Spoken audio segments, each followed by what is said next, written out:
ಅಮ್ಮ ಅಂತ ಕರಿತೀವಿ. ಆದ್ರೆ ತಾಯಿ ಒಬ್ಬಳೆ.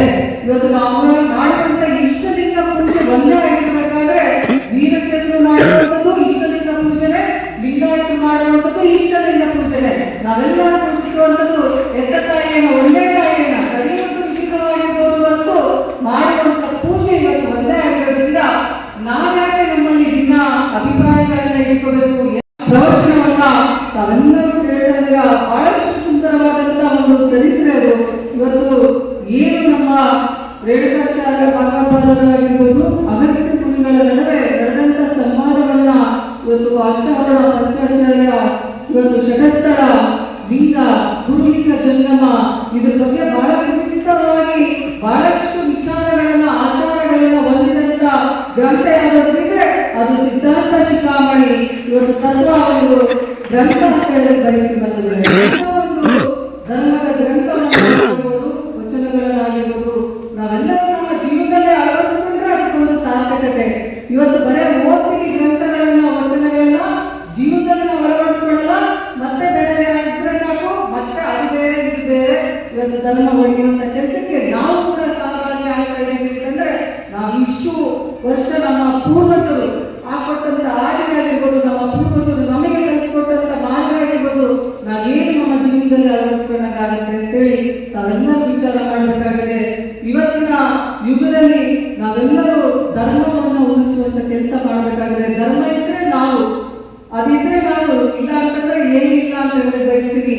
ಅದಕ್ಕೆ ಸಾಕಷ್ಟು ಇವತ್ತು ಪಂಚಪೀಠಗಳು ಸಾಕಷ್ಟು ಇವತ್ತು ಶ್ರಮವನ್ನು ವಹಿಸ್ತಾ ಇದ್ದಾರೆ.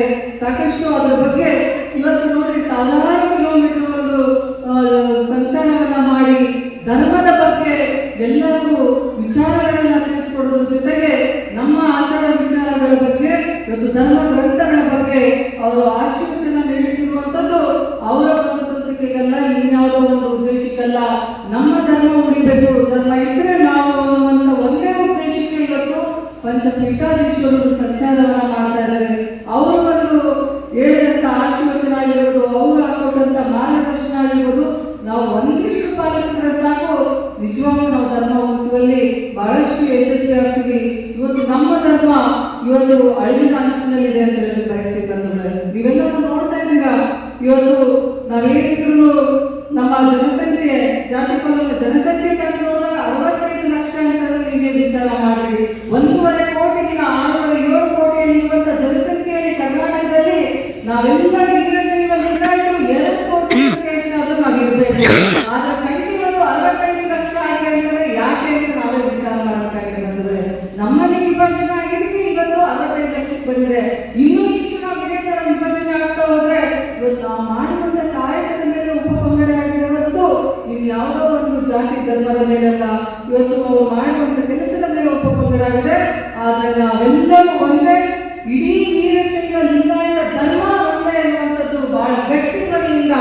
ಇದು ಕೇವಲ ವೀಣಾಕಾಶಪ್ಪನ ಜವಾಬ್ದಾರಿ ಇಲ್ಲ, ಪಂಚಪೀಠಾಧೀಶ್ವರರ ಜವಾಬ್ದಾರಿ ಇಲ್ಲ, ವೇದಿಕೆ ಮೇಲಿರುವಂತಹ ಪರಮ ಪೂಜ್ಯರ ಜವಾಬ್ದಾರಿ ಇಲ್ಲ, ನಿಮ್ಮೆಲ್ಲರ ಜವಾಬ್ದಾರಿ ಅಂತ ಹೇಳಕ್ಕೆ ಬಯಸಿ ಬಂದರೆ, ನಾನು ವಯಸ್ಸಲ್ಲಿ ಚಿಕ್ಕವರಾಗಿರ್ಬೋದು, ಬಹಳಷ್ಟು ನಾನು ಎಲ್ಲರೂ ಕೈ ಮುಗಿ ಕೇಳ್ಕೊಳ್ಳೋದು ನಮ್ಮ ಧರ್ಮವನ್ನು ಉಳಿಸುವಂತ ಕೆಲಸ ನಿಮ್ಮಿಂದ ಆಗ್ಬೇಕಾಗಿದೆ, ಎಲ್ಲರಿಂದ ಆಗ್ಬೇಕಾಗಿದೆ. ಕೇವಲ ನಾವಷ್ಟೇ ಹೋರಾಟ ಮಾಡಿದ್ರೆ, ನಾವಷ್ಟೇ ಧರ್ಮವನ್ನು ಉಳಿಸಬೇಕು, ನಾವೆಲ್ಲರೂ ಒಂದೇ ಎನ್ನುವಂತ ಇವತ್ತು ನಾವೆಲ್ಲ ದೇವರನ್ನು ಇಟ್ಕೊಂಡು ಹೋದ್ರೆ ಸಾಕು. ನೀವೆಲ್ಲರೂ ಕೂಡ ಅದನ್ನ ಏನೇ ವಿಚಾರ ಬಂದರೂ ಕೂಡ ನಾವೆಲ್ಲರೂ ಒಂದೇ ಎನ್ನುವಂತ ಮನೋಭಾವನೆಯನ್ನ ನಾವೆಲ್ಲರೂ ಬೆಳೆಸ್ಕೋಬೇಕಾಗಿದೆ. ಅದ್ರ ಜೊತೆಗೆ ಇವತ್ತೆಲ್ಲ ನಮ್ಮ ತಾಯಿಗಳು ಸಾಕಷ್ಟು ಸಂಖ್ಯೆಯಲ್ಲಿ ಬಂದಿದ್ದೀರಾ. ನೀವೆಲ್ಲರೂ ಕೂಡ ಧರ್ಮವನ್ನ ಪ್ರಚಾರ ಮಾಡುವುದರ ಜೊತೆಗೆ ನಿಮ್ಮ ಮಕ್ಕಳಿಗೆ ಸಂಸ್ಕಾರವನ್ನ ಕಲಿಸೋದ್ರಲ್ಲಿ ಇವತ್ತಿಗೇನು ಬಹಳಷ್ಟು ಸುಂದರವಾದಂತಹ ವಿಚಾರವನ್ನ ಇವತ್ತು ಸಿದ್ಧಾಂತ ಶಿಖಾಮಣಿಯಲ್ಲಿ ನೀವೇನು ಕೇಳ್ತಾ ಇದ್ದೀರಾ. ಇವತ್ತು ಗುರುವಿದ್ರೆ ನಾವು, ಲಿಂಗ ಇದ್ರೆ ನಾವು, ಇವತ್ತು ಜಂಗಮ ಇದ್ರೆ ನಾವು. ಇವತ್ತು ನಮ್ಮ ಹಿಂದಿನ ಪೂರ್ವಜರೆಲ್ಲರೂ ಗುರುಲಿಂಗ ಜಂಗಮಕ್ಕೆ ಪೂಜೆ ಸಲ್ಲಿಸ್ತಾರೆ, ಪ್ರಸಾದ ಸ್ವೀಕರಿಸ್ತಿರ್ಲಿಲ್ಲ. ಆದ್ರೆ ನಾವು ಇವತ್ತೆಲ್ಲವನ್ನ ಮರೆತುಬಿಟ್ಟಿದ್ದೀವಿ. ಇಷ್ಟಲಿಂಗ ಪೂಜೆಯನ್ನು ಮರೆತುಬಿಟ್ಟಿದ್ದೀವಿ, ಗುರುಗಳನ್ನು ಮರೆತುಬಿಟ್ಟಿದ್ದೀವಿ, ಜಂಗಮರನ್ನ ಮರೆತಿದ್ದೀವಿ. ನಾವೇನಿದ್ರು ಕೂಡ ಆಧುನಿಕ ಪಾಶ್ಚಾತ್ಯ ಯುಗಕ್ಕೆ ನಾವೆಲ್ಲರೂ ಸಾಕ್ತಾ ಇದ್ದೀವಿ. ಇದು ನಮ್ಮದೊಂದು ದುರ್ದೈವ ಅಂತ ಹೇಳಿ ಬಯಸ್ತೀವಿ. ನಾವಷ್ಟೇ ಮಾಡ್ತಾ ಇಲ್ಲ, ನಮ್ಮ ಮಕ್ಕಳನ್ನು ಕೂಡ ಅದಕ್ಕೆ ವಾಲಿಸ್ತಾ ಇದ್ದೀವಿ. ನಮ್ಮ ಮಕ್ಕಳನ್ನ ನಾವು ಪಾಶ್ಚಾತ್ಯ ಒಂದು ಸಂಸ್ಕೃತಿಯನ್ನ ಪಾಲಿಸೋದಕ್ಕೋಸ್ಕರ, ಅವರು ಒಂದು ಅನುಸರಿಸೋದಕ್ಕೋಸ್ಕರ ನಾವೇ ಆಚರಣೆ ಮಾಡ್ಕೊಡ್ತಾ ಇದ್ದೀವಿ. ನಾನು ಕಳೆದ ಒಂದು ಧರ್ಮಸಭೆಯಲ್ಲೂ ಕೂಡ ಹೇಳಿದೆ, ಇವಾಗೂ ಕೂಡ ಹೇಳ್ತಾ ಇದ್ದೀನಿ, ನಾವು ಸತ್ತಾಗ ಬರುವಂಥದ್ದು ನಮ್ಮ ಎದೆ ಮೇಲೆ ಇರುವಂತ ಲಿಂಗ ಹೊರತು ಯಾವುದೇ ಆಭರಣ, ವಸ್ತು, ಸೀರೆ, ಒಡವೆ, ಅಷ್ಟೈಶ್ವರ್ಯ ಯಾವುದೋ ನಾವು ಕಳಿಸಿದಂತ ಮನೆಯಲ್ಲ. ಹುಟ್ಟಿದಾಗೂ ಬರುವಂಥದ್ದು ನಮ್ಮ ಎದೆ ಮೇಲಿರುವಂತ ಲಿಂಗ, ಸತ್ತಾಗೂ ನಮ್ಮಲ್ಲಿ ಉಳಿಯುವಂಥದ್ದು, ನಮ್ಮ ಮಣ್ಣು ಮರದಲ್ಲಿ ನಮಗೆ ಉಳಿಯುವಂಥದ್ದು ಲಿಂಗ ಒಂದೇ. ಇವತ್ತು ನೀವು ಎಷ್ಟೇ ಬಂಗಾರ ಹಾಕಿದ್ರು ಅದು ಕಿತ್ಕೊಂಡು ಮಣ್ಣು ಮಾಡ್ತಾರೆ, ಯಾರು ನಿಮಗೆ ಅದ್ರ ಮೇಲೆ ಬಿಟ್ಟು ಮಣ್ಣು ಮಾಡಲ್ಲ. ಆ ಲಿಂಗವನ್ನ ನಾವು ನಮಗೆ ನಡೆದಿದ್ದೇ ಆಯಿತು ಅಂತಂದ್ರೆ ಖಂಡಿತವಾಗ್ಲೂ ನಮ್ಮ ಜೀವನ ಇವತ್ತು ಪಾವನಗೊಳ್ಳುತ್ತದೆ.